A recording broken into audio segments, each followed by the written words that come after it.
مدام فاطمه اتفضلي. ايوه، السلام عليكم. عليكم السلام ورحمه الله وبركاته. اتفضلي. ازيك يا استاذه؟ الحمد لله بخير، اهلا بيكي. الو. اتفضلي سامعاكي. والله انا بحبك خالص. حبيبتي نورتيني. الله يخليكي، وكمان بحب الشيخ عثمان الشعوذه الشيخ خالص، عويض. الله يبارك فيك يا الدكتور رب. رمضان. ربنا يخليكي. ربنا يخليكي يا رب. والله احنا اتعلمنا منكم كتير خالص خالص خالص. الحمد لله. آه، في واحده يا شيخ ظروفها الماديه صعبه، وهو جوزها ملهوش معاه اصلا يعني. فينفع ان هي تتطلق وتاخد معاش والدها، علشان هي حاولت تعمل اي معاش بس هم رفضوا يعني. تتطلق تاخد المعاش وتتجوز تاني صح؟ لا تقعد امال ايه؟ تتطلق على الورق بس. على الورق بس تاخد معاش. تتطلق على الورق. وهنبين المشكله اللي بتيجي، لان المشكله دي متكرره والناس مش واخده بالها من طلع حاجة. الورق ازاي؟ ما كده تبقى يعني مطلقة. هتعمل ورق الطلاق باين، خلاص خدت ورق الطلاق، هتروح تصرف بيه او تطلب بيه المعاش بتاع والدها ليها.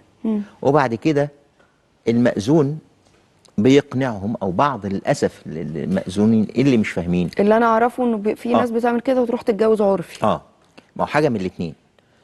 احيانا في مأذون يبقى مش فاهم، وما اظنش ان هو بيبقى مأذون يعني قارئ وفاهم الموضوع، لا طبعا. ممكن يبقى مندوب عن المأذون، للاسف ده بيحصل وبيسبب مشاكل كتيره جدا.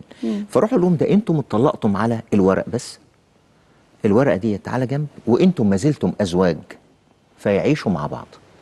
طب هو كده مطلقه قطعا، حرام، لان ده اقرار، عملت ورقه بالطلاق واقر فيه حتى ولو لم يتلفظ بالطلاق.